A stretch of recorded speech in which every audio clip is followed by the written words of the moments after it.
যে ব্যক্তি তালাশ করে ইলমের পথ, আল্লাহ খুলে দেন তার জন্য জান্নাতের পথ। এখানে যারা আসছেন এক গ্রামের মানুষ না কয়েক গ্রামের মানুষ? হ্যাঁ, বিভিন্ন অঞ্চল থেকে আসছেন, তাই না? এ কলিজার টুকরা জবাকারা শোনো, আমার নবী ইরশাদ করেন, ওয়ামাজতামা কওমুন ফি বাইতিম মিন বুয়ুতিল্লাহ। যখন কোন এলাকার কতগুলো মানুষ বিভিন্ন এলাকা থেকে এসে একত্রিত হয়ে একটা মজলিসে বসে, ওয়ায়াতলুনা কিতাবাল্লাহি, সেখানে বসে বসে আল্লাহর কোরআন তেলাওয়াত করে অথবা শুনে, ইল্লা নাযালাত আলাইহিমুস সাকিনা, ওই মজলিসের শ্রোতাদের উপরে আল্লাহ পাকের পক্ষ থেকে শান্তি, রহমত এবং বরকত বৃষ্টির মতো নাজিল হতে থাকে।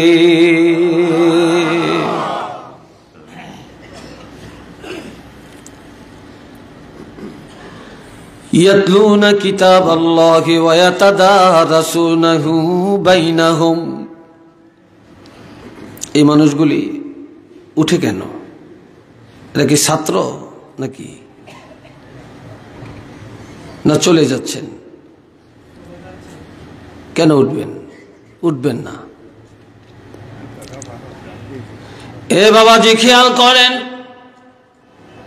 মজলিসে বসে যখন কোরআন তেলাওয়াত করে অথবা শুনে, অথবা পরস্পরের মধ্যে কোরআন হাদিস আলোচনা করে, ইল্লা নাযালাত আলাইহিমুস সাকিনা, আমার রাসূল বলেন ওই শ্রোতাদের উপরে আল্লাহর পক্ষ থেকে সাকিনা, সাকিনা শব্দের অর্থ শান্তি, সাকিনা শব্দের অর্থ রহমত, সাকিনা শব্দের অর্থ বরকত, আমার আল্লাহর পক্ষ থেকে নাজিল হতে থাকে।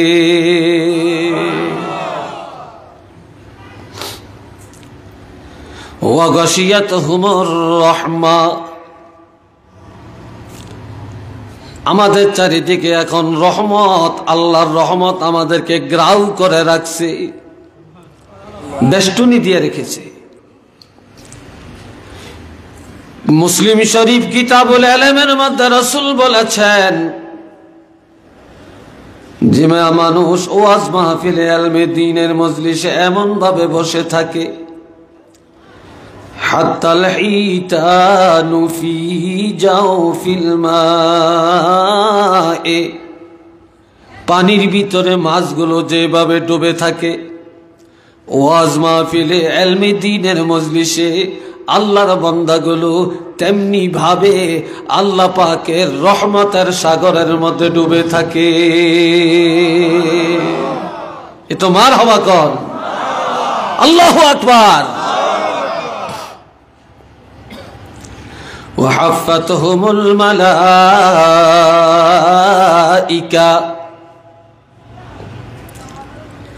আমার রাসূল আরো বলেন, যেখানে ইলম আলোচনা হয় সেখানে আমার আল্লাহ অসংখ্য রহমতের ফেরেশতা জমিনে পাঠায়া দেন।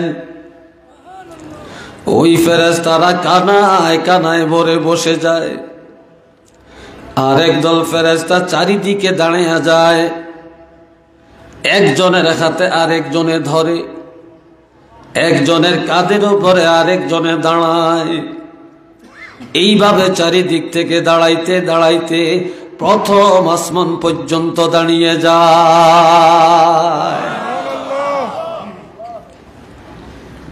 এই ফেরেশতারা এখন আমাদের জন্য দোয়া করতেছেন যে আল্লাহ, তোমার এই বান্দাগুলো বাড়ি থেকে যখন আসছে গুনার বোঝা নিয়ে আসছে, ও আল্লাহ এরা যখন মুনাজাত দিয়া বাড়িতে যাবে এদেরকে নিষ্পাপ বেগুনাহ ওলি বানায়া বাড়িতে ফিরাইয়া দিও। এই জন্য আমার রাসূল বলেন, মানুষ মাহফিলে যায় গুনাহগার হইয়া, মাহফিল থেকে বাড়িতে যায় নিষ্পাপ হইয়া। উচ্চ আওয়াজে বলেন না সুবহানাল্লাহ।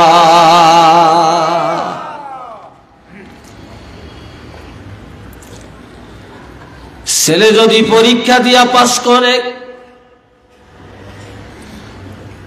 ছাত্র যদি পরীক্ষা দিয়া পাস করে, ছাত্রের গৌরবের থেকে শিক্ষকের গৌরব বেশি। এই কথা ঠিক কিনা? সন্তানের গৌরবের চেয়ে মা বাপের গৌরব অনেক বেশি, ঠিক না? যে ছেলে মেয়ে ভালো লেখাপড়া করে, ভালো রেজাল্ট করে, পিতা মাতা এই সুসংবাদটা অন্যের কাছে প্রচার করে, শিক্ষকেরা গভর্নিং বডির সদস্যের কাছে ফোন দেয়া জানায়, প্রতিষ্ঠানের হিতাকাঙ্ক্ষী যারা তাদেরকে মোবাইলে জানিয়ে দেয়, আমাদের মাদ্রাসার, আমাদের বিদ্যালয়ের রেজাল্টটা এমন এমন। কথা ঠিক কিনা? এটা একটা গৌরবের বিষয়।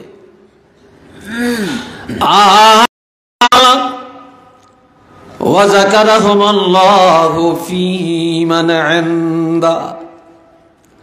আল্লাহ যে বান্দা বান্দি দুনিয়াতে কোরআন হাদিসের ইলম শিখে, তাদের ব্যাপারে আমার আল্লাহ আসমানের মধ্যে আল্লাহর নিকটতম রহমতের ফেরেশতাদের কাছে গর্ব করে।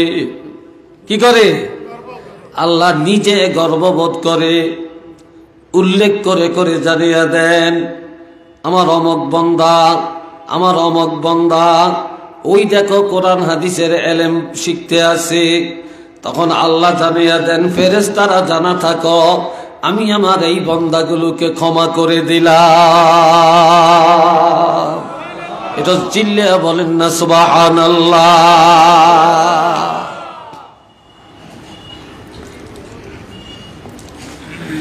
এই জন্য আমার ভাইয়েরা, হযরত ইব্রাহিম খলিল বাইতুল্লাহ নির্মাণের পরে বাইতুল্লাহর সামনে দাঁড়ায়া 2 রাকাত নামাজ আদায় করলেন। কয় রাকাত? আরেকবার বলেন। 2 রাকাত। আপনারা আমার দিকে চান, আরেক দিকে চাইেন না। কিছু মানুষের অভ্যাস আছে, আপনি যদি জিবরিলে ওয়াজ করে এরপরও রাখতে পারতেন না। কারণ কি জানেন? কারণটা হলো রসগোল্লা খাইতে বড় মিঠা। রসগোল্লা চিনেননি? রসগোল্লা এটা খাইতে বড় তৃপ্তি, কিন্তু যার টাইফয়েড অথবা বিষম ক্ষেত্র জ্বর হইছে, তার মুখে রসগোল্লা দিলে লাগবে তিতা। কি কথা ঠিক কিনা? লাগবে কি?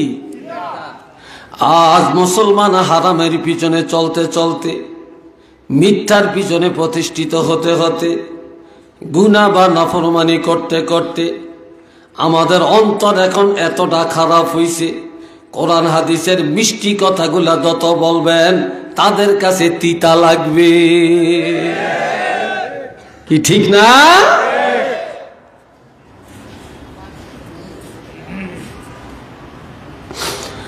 আল্লাহ হযরত ইব্রাহিম খলিলুল্লাহ এইবার বাইতুল্লাহর সামনে দাঁড়াইয়া লম্বা মুনাজাত দেন। লম্বা চূড়া একটা মুনাজাত দিছে।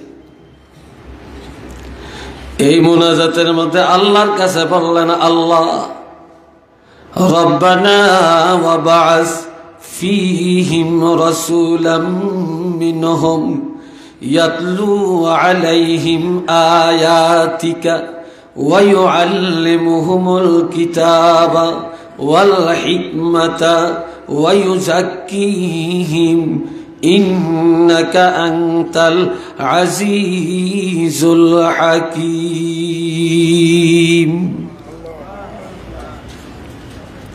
আল্লাহ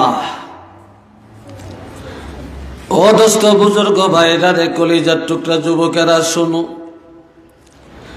হযরত ইব্রাহিম খলিলুল্লাহ আমার আল্লাহর কাছে দরখাস্ত করেন, আল্লাহ গো শ্রেষ্ঠ নবী, মহানবী, বিশ্ব নবী, শফিউল মুজনিবিন, রহমাতুল লিল আলামিনকে কার ঘরে কার বংশে জানি পাঠান জানি না, তবে তোমার কাছে দাবি জানাইলাম, দরখাস্ত করে রাখলাম, অ্যাপ্লিকেশন করলাম, আল্লাহ নবীকে আর কারো ঘরে কারো বংশে না পাঠায়া আমি ইব্রাহিম খলিলুল্লাহর বংশে আমার সন্তানদের মধ্য থেকে পাঠাইয়া দেন। আরেকটু জোরে।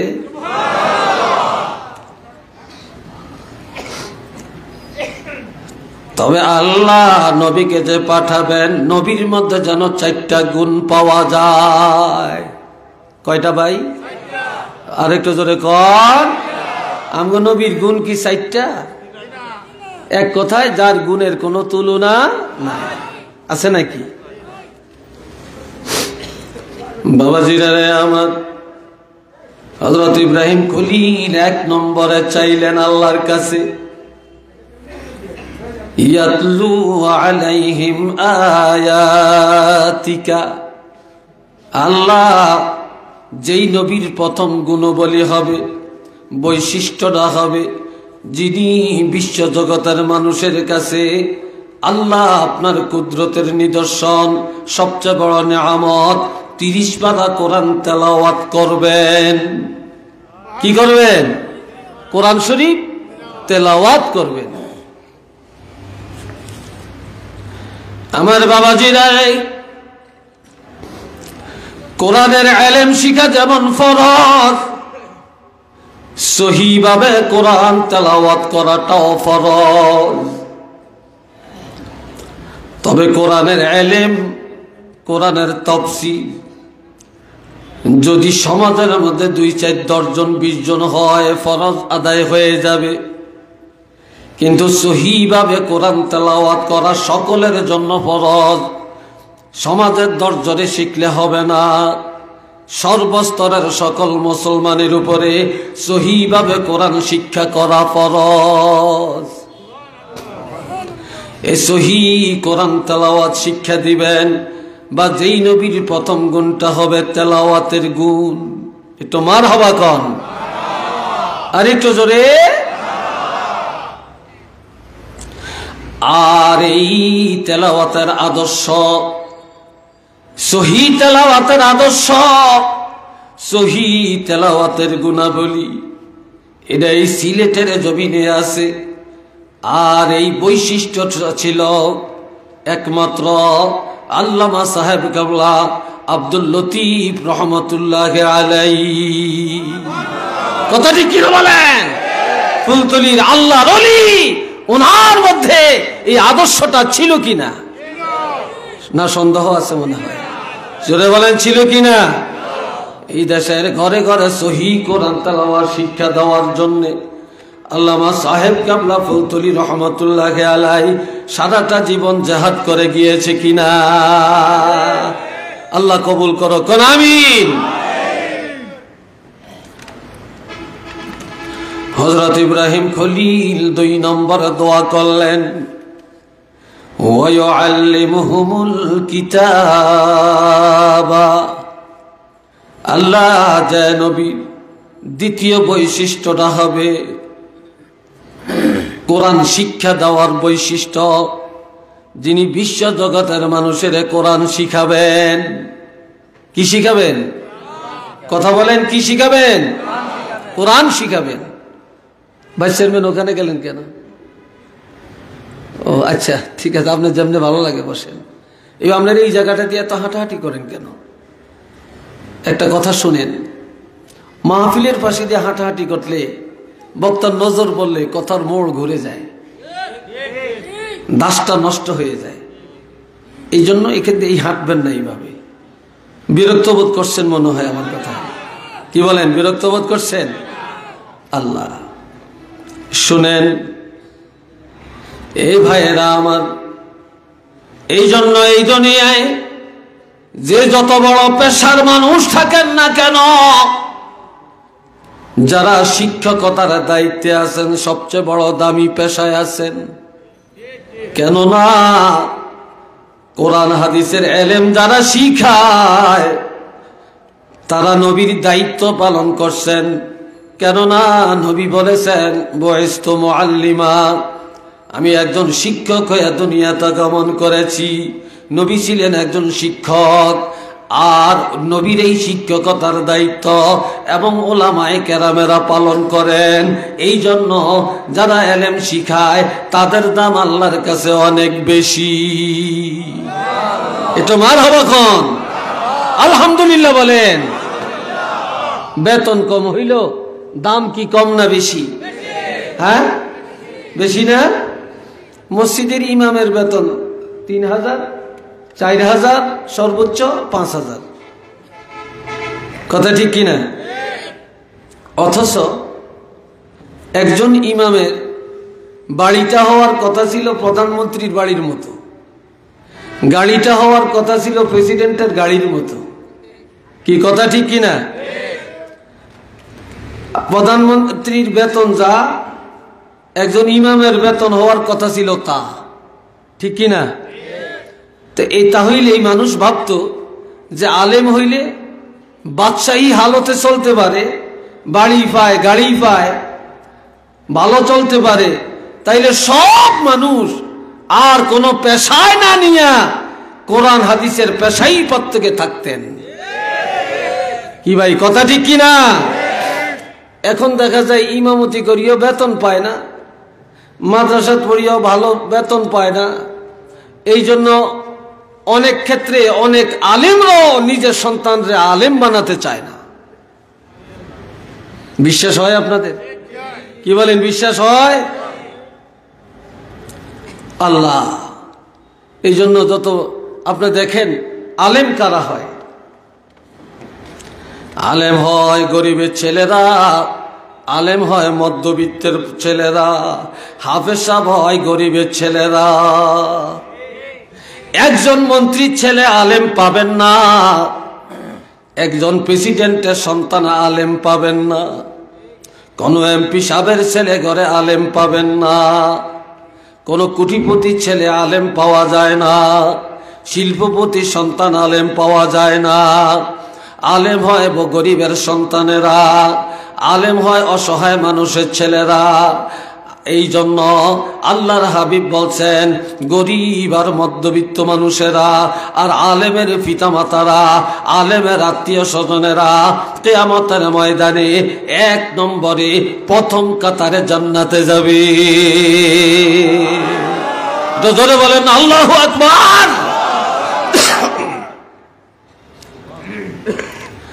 আর ইলম শিখানোর জন্য রাসূল আসছেন। ৩ নম্বর দোয়া করেন আল্লাহ ওয়াল হিকমা, যে নবী হবেন কৌশলের নবী, যিনি হবেন আদর্শের নবী।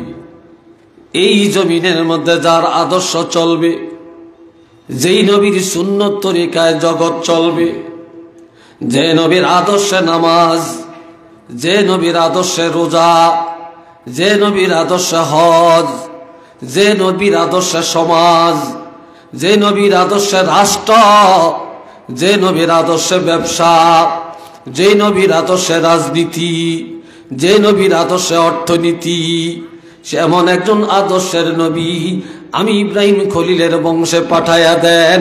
একটু চিল্লিয়ে বলেন না সুবহানাল্লাহ। দুনিয়াতে আদর্শ চলবে কার? নবীর। জোরে বলেন কার? আরেকটু জোরে বলেন কার? আর কারো আদর্শ এই জমিনে চলবে? চলবে। ৪ নম্বরের গুণটা যেন হয় ওয়ায়ুজাক্কিহিম, আল্লাহ যে নবী জগতের অসভ্য মানুষের সভ্যতার আলো দান করবেন, আত্মার পবিত্রতা ঘটাবেন, তাজকিয়ায়ে নফস, আত্মার পবিত্রতা ঘটাবেন। যেই নবীর মজলিসে গেলে, যে নবীর কথা শুনলে যে নবীর চেহারা মোবারকের দিকে তাকাইলে মানুষের ইহুদিরা ইমানদার হয়ে যাবে, নাসারা ইমানদার হয়ে যাবে, কাফেররা ইমানদার হয়ে যাবে, দলে দলে মানুষ ইসলামের পতাকায় আসবে। উচ্চ আওয়াজে বলেন না সুবহানাল্লাহ। আল্লাহ সেই নবী হযরত ইব্রাহিম আলাইহিস সালামের বংশে আল্লাহ পাঠায়া এরপর আল্লাহ একটা ঘোষণা দিয়েছেন। কি ঘোষণা? লাকাদ মান্নাল্লাহু আলাল মুমিনিনা ইয বা'আসা ফীহিম রাসূলা। অবশ্যই আল্লাহ বিশ্ব জগতের মুমিনকে দয়া করেছেন, মুমিনের কাছে সর্বকালের সর্বশ্রেষ্ঠ রাসূল পাঠায়া দিয়েছেন। নবী পাঠায়া আল্লাহ বলেছেন আল্লাহ আমাদেরকে দয়া করেছেন। একটু আলহামদুলিল্লাহ কন না, আর একটু ধরে কন। নবী পায়া আমরা খুশি না বেজার? আর একটু জোরে বলেন। কারা কারা খুশি দুইটা হাত তুলে দেখাবেন। নারে তাকবীর, নারে রিসালাত। আল্লাহ কবুল করেন, সবাই কোন আমিন। মহব্বতে পড়েন আল্লাহুম্মা, জোরে জোরে। মাওলানা মুহাম্মদ ওয়া আলা আলি সাইয়্যিদনা, জোরে জোরে আল্লাহুম্মা সাল্লি আলা মাওলানা মুহাম্মদ।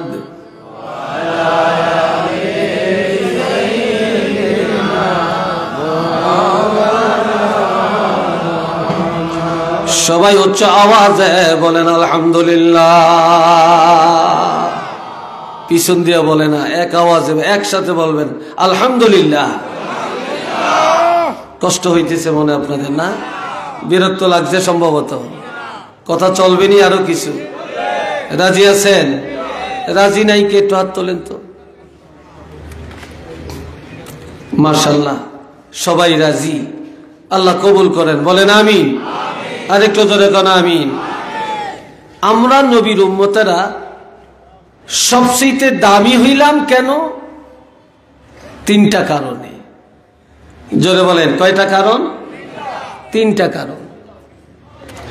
এক নম্বরের কারণ আমরা শ্রেষ্ঠ নবীর উম্মত, ঠিক কিনা?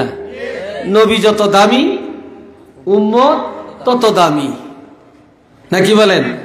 উম্মত তত দামি। দুই নম্বরের কারণ হলো কোরআন শরীফ। যারা বলেন কি? কোরআন শরীফ। তিন নম্বরের কারণ হলো এশার নামাজ। কোন নামাজ? এশার নামাজ। এবার শোনেন আমার ভাইয়েরা, আল্লাহ বলেন ইন্না আরাদনাল আমানাতা আলাস সামাওয়াতি ওয়াল আরদি ওয়াল জিবালি ফাআবাইনা আন ইয়াহমিলনাহা ওয়া আশফাকনা মিনহা ওয়া হামালাহাল ইনসান।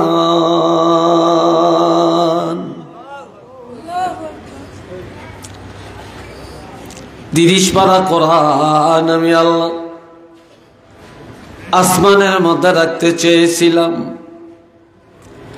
জমিনের মধ্যে চাইছিলাম, পাহাড়ের মধ্যে রাখতে চাইছিলাম। আসমানেও গ্রহণ করতে রাজি হয় না, জমিনেও রাজি হয় না, পাহাড়েও রাজি হয় না। এমনকি তারা ভয় পেয়ে যায়, চিন্তায় পড়ে যায়, ঘাবড়িয়ে যায় যে কোরআন কেউ চায় না। ওয়া হামালাহাল ইনসান, এ 30 পারা কোরআন মানুষে গ্রহণ করে নেয়। এরা হলেন আখিরি জামানার নবী রহমাতুল লিল আলামিন নবীর উম্মতেরা এই 30 পারা কোরআন গ্রহণ করে নেওয়ার কারণে আল্লাহর দরবারে এই নবীর উম্মতের মর্যাদা বেড়ে যায়।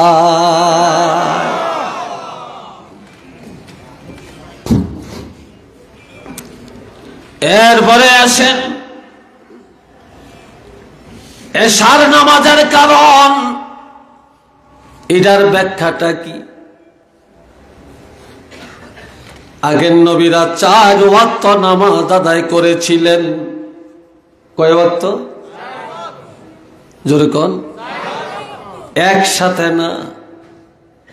হযরত আদম নবী পড়েছিলেন ফজরের নামাজ, তাও আল্লাহ শুকর আদায় করার জন্য। হযরত ইব্রাহিম খলিল আর মুসা কালিমুল্লাহ পড়েছিলেন জোহরের নামাজ। মুসা নবী জোহরের টাইমে নীল দরিয়া পার হতে পারলেন। ইব্রাহিম খলিল জোহরের টাইমে অগ্নিকুণ্ডলী থেকে মুক্তি পাইলেন। আল্লাহ শুকুর আদায় করার জন্য তারা 4 রাকাত নামাজ আদায় করলেন। ওই 4 রাকাত নামাজই হলো জোহরের নামাজ। আদম নবীর দোয়া কবুল করলেন ফজরের সময়, এই জন্য 2 রাকাত নামাজ আদায় করলেন। এটা হলো ফজরের নামাজ। নূহ নবীর বন্যা ছিল 40 দিন। যেই সময় যেদিন আল্লাহ মুক্তি দিলেন, নাজাত দিলেন, বন্যা থেকে রক্ষা করলেন, সময়টা ছিল আসরের সময়। বন্যা থেকে মুক্তি পায়া হযরত নূহ নবী 4 রাকাত নামাজ আদায় করেন। ওই 4 রাকাত হলো আসরের নামাজ। এটা সুবহানাল্লাহ বলতেন না?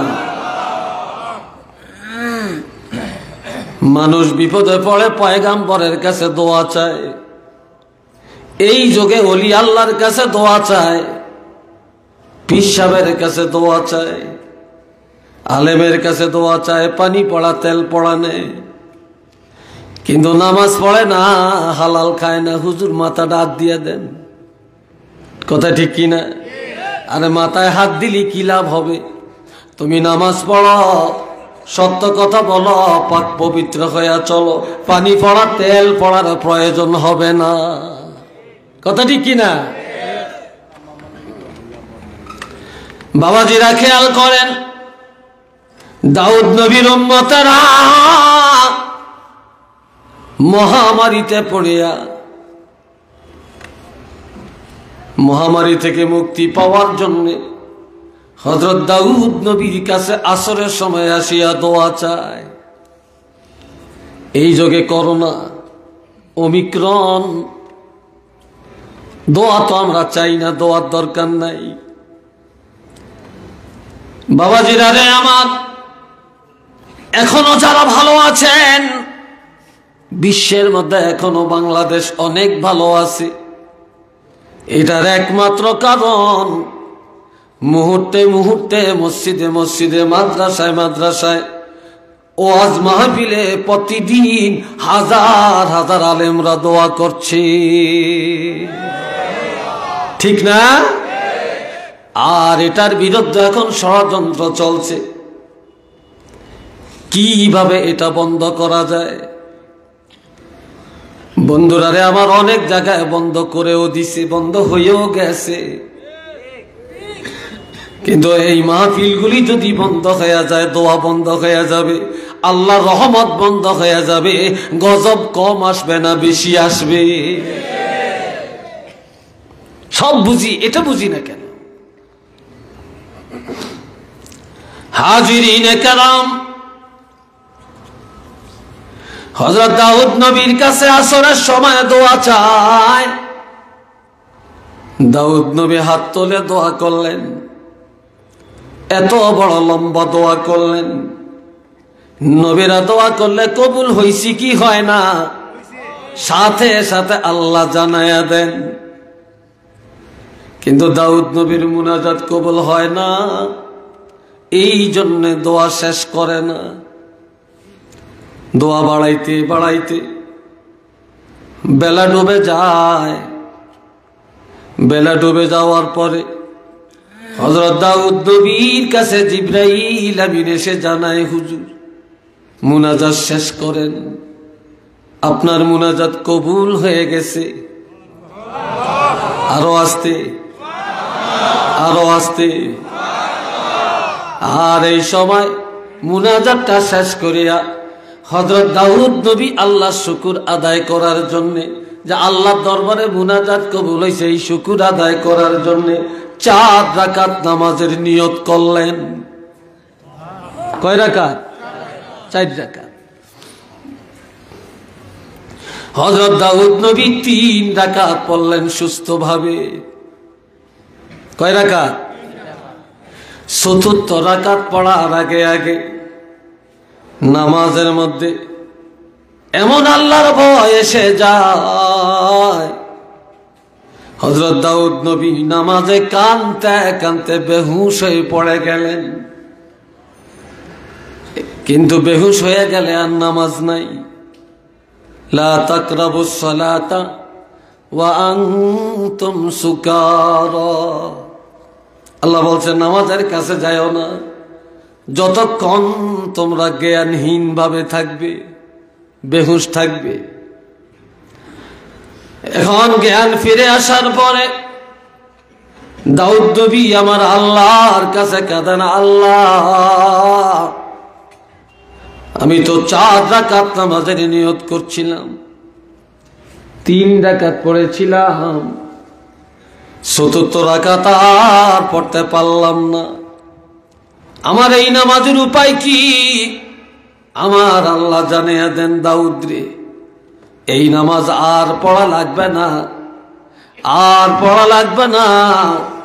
আমি আল্লাহ এই মাগরিবের নামাজ কিয়ামত পর্যন্ত 3 রাকাতের মধ্যে সীমাবদ্ধ করে দিলাম। একটু জোরে বলেন আল্লাহু আকবার। এই 4 ওয়াক্ত নামাজে আগের জমানায় ছিল। এশার নামাজ কেউ পড়ে না, কোন নবীর আমলে ছিল না। আমার আল্লাহ বলেন, হাবিব আমি আপনাকে কাউসার দিলাম, লাওয়ায়ে হামদ দিলাম, মাকাম মাহমুদার অঙ্গীকার করলাম, রহমত বরকত সব আপনাকে দিলাম, ইজ্জত সব আপনার জন্য দিলাম।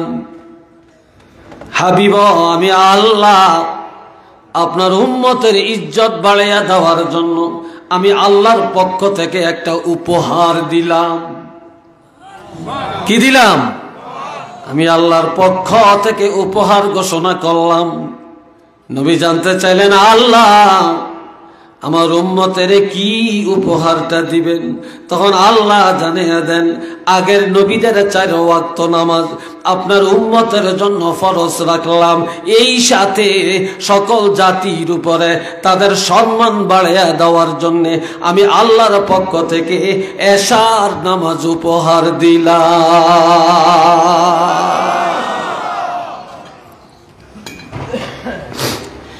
এশার নামাজের কারণে আমাদের ইজ্জত। একটু মারহাবা করুন, আর একটু জোরে বলেন।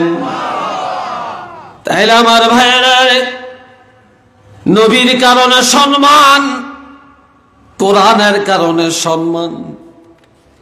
এই দুনিয়াতে আমার আল্লাহ বলছেন, হাল ইয়াস্তাবিল্লাযীনা ইয়া'লামুন ওয়াল্লাযীনা লা ইয়া'লামুন, যে জানে আর যে জানে না, বা যারা জানে আর যারা জানে না তারা এক সমান না।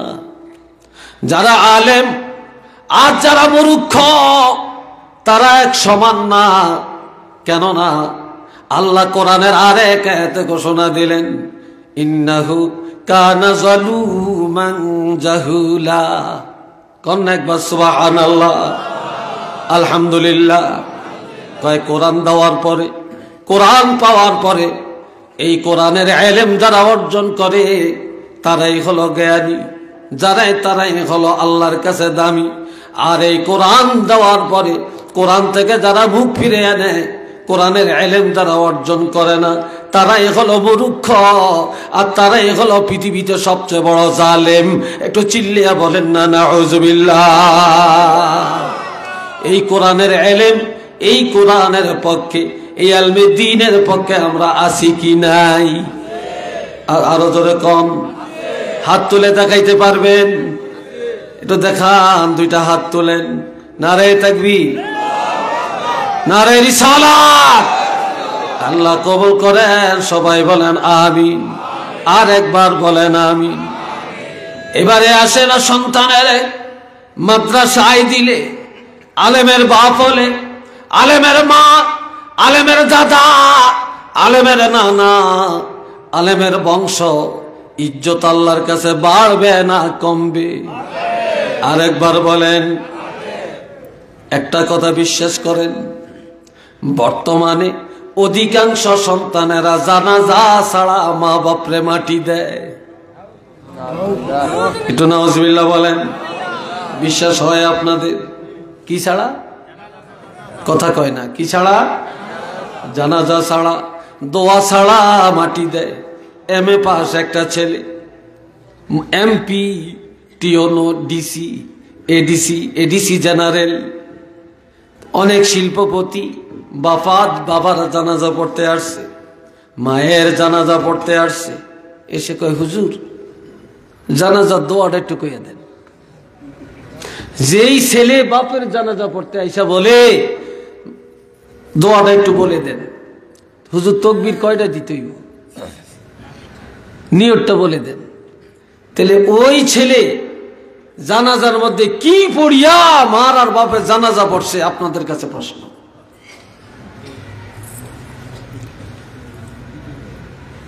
তাহলে বাবাজিরা, অধিকাংশ বাবা মায়ের কপাল এত খারাপ রে, বাবা মায়ের কপাল এত খারাপ, সন্তানের দোয়াটাও তারা পায় না। সন্তান জানাজা কেমনে পড়ে জানে না, কিন্তু গরিবের ছেলেরা জানে। আলেমের যারা আলেম, যারা হাফেজ, যারা কারি, যারা ইমাম, যারা মুয়াজ্জিন, দুনিয়াতে আর কিছু লাগবে না। মৃত্যুটা হয়ে গেলে কিভাবে জানাজাটা পড়তে হয়, ওই জানাজাটা পড়িয়া তারা বাবা মাকে কবরে রাখতে জানে। একটু চিল্লিয়া বলেন আলহামদুলিল্লাহ। ঠিক না?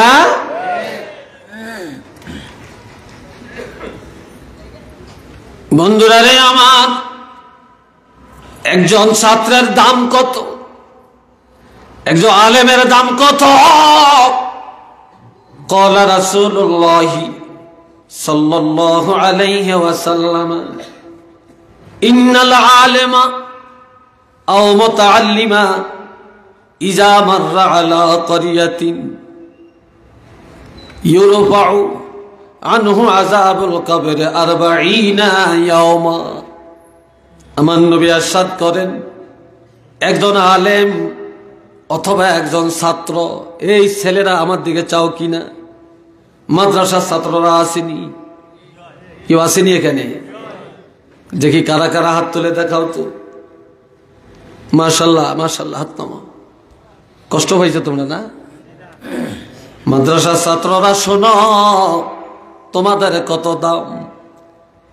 আমার রাসূল বলেন, একজন আলেম অথবা একজন তালিবুল ইলম কোন গ্রামে যদি হেঁটে যায়, বিচরণ করে, অবস্থান করে, তাদের ইজ্জতের দিকে তাকায়া আমার আল্লাহ 40 দিনের জন্য ওই এলাকার কবরে আযাব উঠায়া নিয়ে যায়। কতদিন? রাসূল বলেছেন, কোন কবরের আযাব যদি একবার আল্লাহ বন্ধ করে দেন, ওই কবরে পুনরায় আযাব দিতে আল্লাহর কাছে লজ্জা লাগে। কি লাগে? লজ্জা লাগে। হতে পারে চিরদিনের জন্য আযাব বন্ধ হয়ে যায়। এইবার আপনাদের কাছে প্রশ্ন, জালালপুর লালাবাজার একজন বড় ব্যারিস্টার আসলো, একজন বড় মন্ত্রী আসলো, একজন বড় এমপি আসলো, একজন শিল্পপতি আসলো, প্রধানমন্ত্রী আসলো, দেশের প্রেসিডেন্ট আসলো। কিন্তু মাটির উপরের উন্নয়ন হবে, এটা ঠিক। কিন্তু মাটির নিচের কি লাভ হবে আপনারা বলেন? হবে? আরো জোরে বলেন হবে? মাটির নিচের কোনো উপকার হবে না। কিন্তু আলেমের দ্বারা মাটির উপরের উপকার হয়, আলেমের দ্বারা মাটির নিচেও নাজাত পাওয়া যায়। একটু চিল্লিয়ে বলেন না সুবহানাল্লাহ।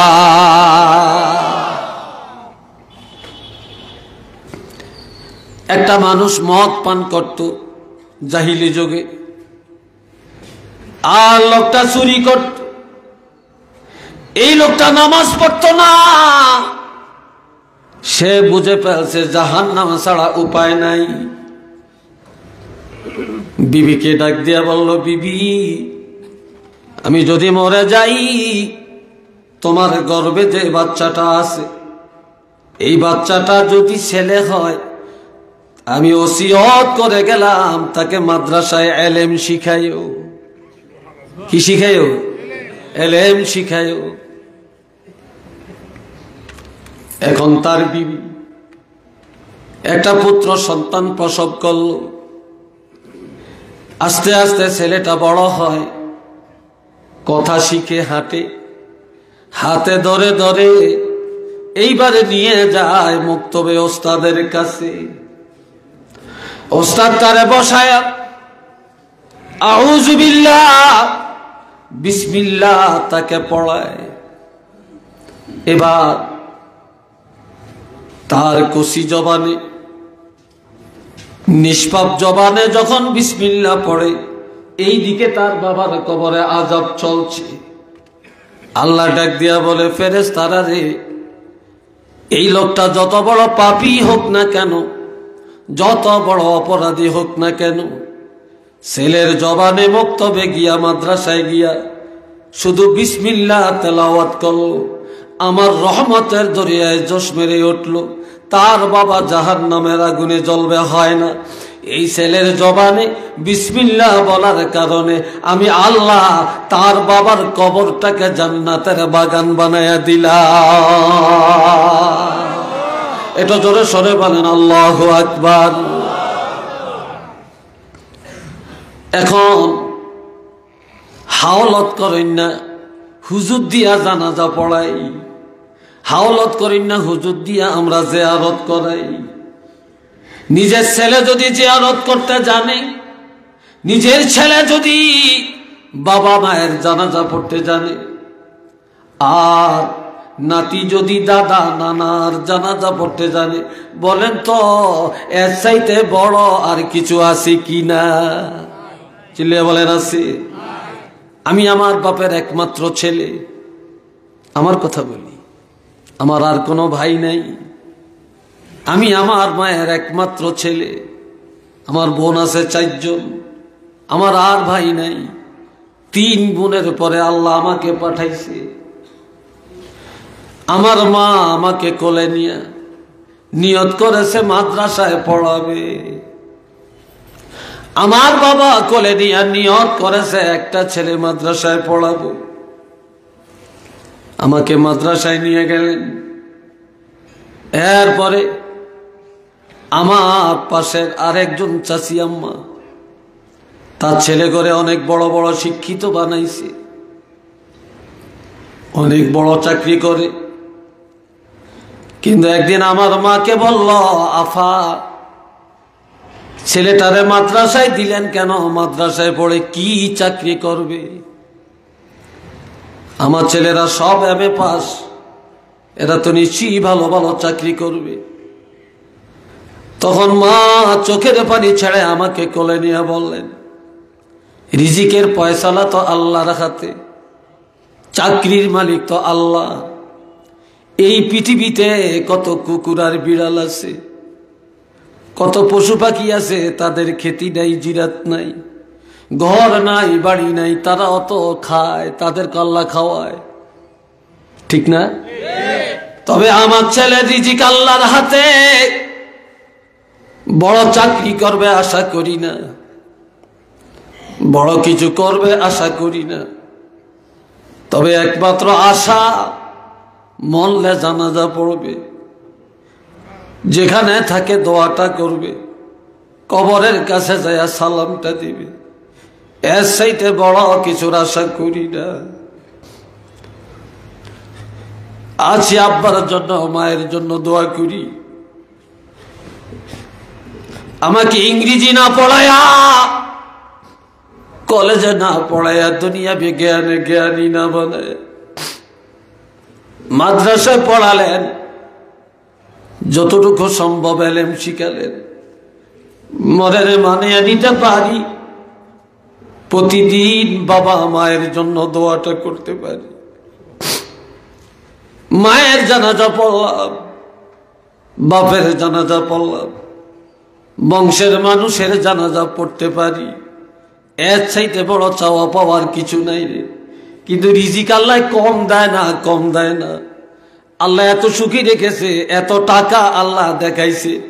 জীবনে বহু শিল্পপতি কোটিপতির এত টাকা দেখে না, এত সুখে থাকে না। আল্লাহ যত আনন্দে আর সুখে রাখছে, আল্লাহর দরবারে এই শুকুর আদায় করা যাবে না।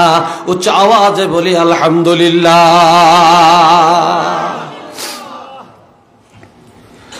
আলেমের রিজিক ইজ্জতি রিজিক, সম্মানী রিজিক। ছাত্ররা রে তোমাদের হাতে পায়ে ধরে বলি, কলেজে পড়ো বাধা দেই না, ইউনিভার্সিটিতে যাও বাধা দেই না, উচ্চ ডিগ্রি নাও পিএইচডি করো বাধা দেই না। তবে মাদ্রাসার হাল ছাড়িও না। আজ ছেলে ঘরে দাখিল পাশ করলে ধরে রাখতে পারি না, আলেম পাশ করলে মোটেই পারি না। এরপরে ফাজলে ক্লাস করতে চায় না। আমরা বুখারী খতম করার জন্য, সিয়াসত হাদিস পড়ার জন্য অনেক হুজুররা এখানে আছে। রাত্রে 3টা বাজে ঘুম থেকে উঠে ওস্তাদের কাছে যা বুখারী পড়ছি, আবার মাগরিব পড়ে ক্লাস করছি, রাত্র 10টা বাজে ক্লাস করছি বুখারী খতম করার জন্য। আর এখনো দুঃখে কলিজাটা ফাটিয়া যায়। ফাজেলে ছাত্র পাই না, কামেলে তো নাই। হাদিস পড়ই না, এখন আর পাওয়া যায় না। আজ কোথায় গেল এলিম? এই জন্য ছাত্ররা তোমাদের 2 পায়ে হাত দিয়ে বলি রে বাবা, ও ছাত্রের বাবা যারা আছেন, আপনাদেরকে অনুরোধ করে যাই, মাদ্রাসায় দিছেন, মাদ্রাসার হাল ছাড়িয়েন না। এলিম শিখান, রিজিকের অভাব পড়বে না। রিজিকের পিছনে দৌড়াইয়া রিজিক পাবেন না। আপনি সহি নিয়তে এলেম শিখান, রিজিক আপনার পিছনে দৌড়াবে। আমার রাসূল বলেছেন, মান আকরামা আলিমান মিন উম্মতি আকরামা 70 নবিয়্যাম মিন বনি ইসরাঈল। আমার নবীর উম্মতের একজন আলেমের সম্মান কেমন রে? কয় কেউ যদি নবীর উম্মতের একজন আলেমের সম্মান করে, কয় সে যেন বনি ইসরাইলের 70 জন নবীর সম্মান করার মর্যাদা কামাই করে। এটা আল্লাহু আকবার বলেন না ভাই। এরপরে পুলিশ যদি পুলিশের পোশাক গায়ে না দেয়, তাকে কেউ পুলিশ বলে না। আর্মি যদি আর্মির পোশাক গায়ে না দেয়, আর্মি বলে না। বিডিআর পোশাক গায়ে না দিলে তাকে বিডিআর বলা যায় না। মন্ত্রীর পোশাক গায়ে দিলে মন্ত্রী হয় না। মাদ্রাসার ছাত্ররা রে, তোমরা মাদ্রাসায় পড়ো, শার্ট গায়ে যারা দিবে তারা দিবে, প্যান্ট যারা পরেন না তারা পরবে।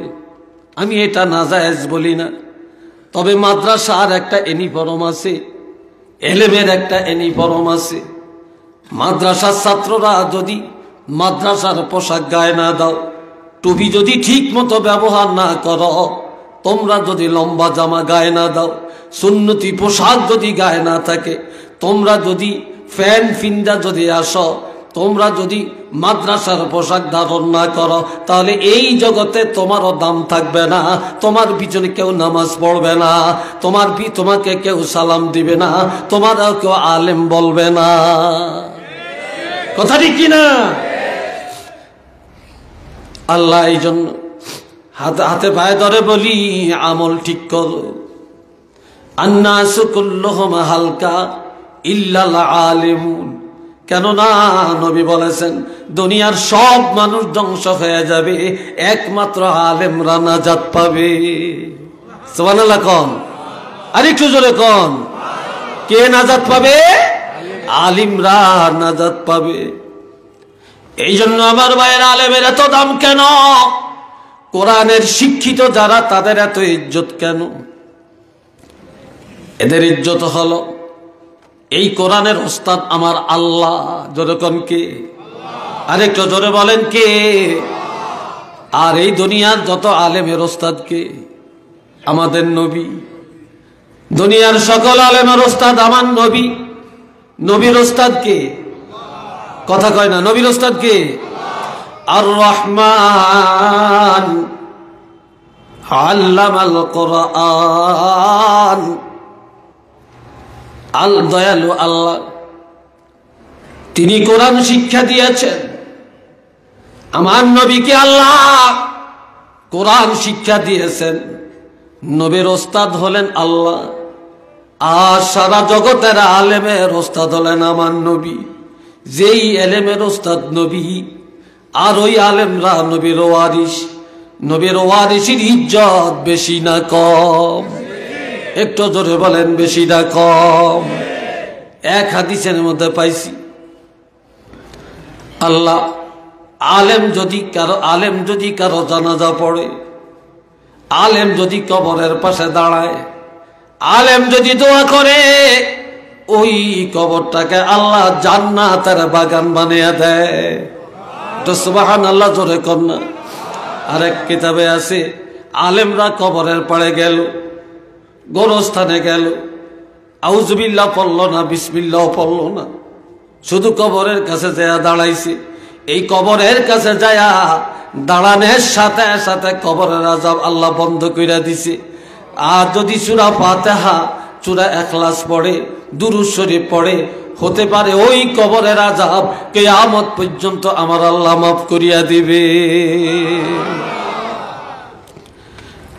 আবার এখন বর্তমানে মেয়েদেরও মাদ্রাসায় পড়ার একটা ভালো সুযোগ, আলহামদুলিল্লাহ কোন? মহিলাদের ঘরের বাহিরে যাওয়ার বিধান শরীয়তে নাই। 3 অবস্থার বাহিরে। কয় অবস্থা? 3 অবস্থার বাহিরে। কেননা আল্লাহ বলেছেন ওয়াকারনা ফি বুয়ুতিকুন্না ওয়ালা তাবাররাজনা তাবাররুজাল জাহিলিয়াতিল উলা। মহিলারা ঘরে অবস্থান করো, ঘরের বাহিরে যাও না, যাওয়া নিষেধ করি না। তবে জাহিলি যুগের নারীদের মতো, ইহুদি নাসারা কাফের মুশরিকের মতো যাও না। যদি যাইতে হয় 3 অবস্থায় যাইতে পারবা। কয় অবস্থা? জোরে কয় না। 3 অবস্থা। 1 নম্বরে এলেম শিখার জন্য, কোরআন হাদিসের জ্ঞান শিখার জন্য মেয়েরা বোরকা লাগায়া পর্দার সাথে চেহারা ঢাকিয়া ঘরের বাহিরে যাইতে পারবে। 2 নম্বরে চিকিৎসার জন্য মেয়েরা ঘরের বাহিরে যেতে পারবে। 3 নম্বরে পরিবারের মধ্যে যদি কামাই করার কেউ না থাকে, ভিক্ষার হাত না বাড়ায়া হালাল ভাবে কামাই করার জন্য, সুন্দরভাবে পরিবার পরিচালনার জন্য, চাকরি করার জন্য বা কামাই করার জন্য পর্দার সাথে ঘরের বাহিরে যাইতে পারবে। তবে উড়াথুড়া ভাবে না, বেপর্দায় না। যদি সেটা ইসলামী দৃষ্টিকোণে যদি সেই সমাজ গঠিত থাকে। সুবহানাল্লাহ কোন? আরেকটু জোরে কোন না। এই ছাড়া মহিলারা স্বামীর বাড়ি থেকে বাপের বাড়ি যেতে পারবে, বাপের বাড়ি থেকে স্বামীর বাড়ি পারবে, জি জামাইয়ের বাড়িতে যেতে পারবে, বোন ভাইয়ের বাড়ি যাবে, ভাই বোনের বাড়ি যাবে, এটা জায়েজ আছে, তবে বেপরদায় যাওয়া যাবে না। তবে মহিলারা যখন তখন হাটে বাজারে যায়ও না, শহরে বন্দরে দৌড়ায়ও না, অফিস আদালতে দৌড়ায়ও না। কেননা তোমরা শরীয়তের বাহিরে যত চলবা তত বেশি তোমরা এত খারাপ হয়ে যাইবা। এই জগতে আলেম সবচেয়ে বড় ভালো সন্তান। যেই মা একটা সন্তান জন্ম দিছে, এই জগৎবাসীকে একটা সন্তান উপহার দিছে। আর যেই মা উল্টা পাল্টা চলে, বেপরদায় চলে, ওই মা সুসন্তান উপহার দিতে পারবে না। কাজেই এই জগতের মধ্যে যদি আলেম উপহার দিতে চাও, হাফেজে কোরআন উপহার দিতে চাও, তাহলে মা আপনারা শরীয়তের বিধান মানেন। তারপরে কই হড়ক, কি কথা ঠিক না? তারপরে কই ফড়ক। তা আপনারা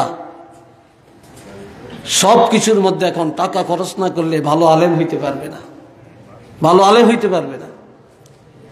আলহামদুলিল্লাহ, আল্লাহ কবুল করুক, মাদ্রাসা কবুল করুক, আপনাদেরকে কবুল করুক। ভালো লাগছে, এই মাদ্রাসা আলেম ছিল, এখন ফাজেল হয়েছে। আলহামদুলিল্লাহ।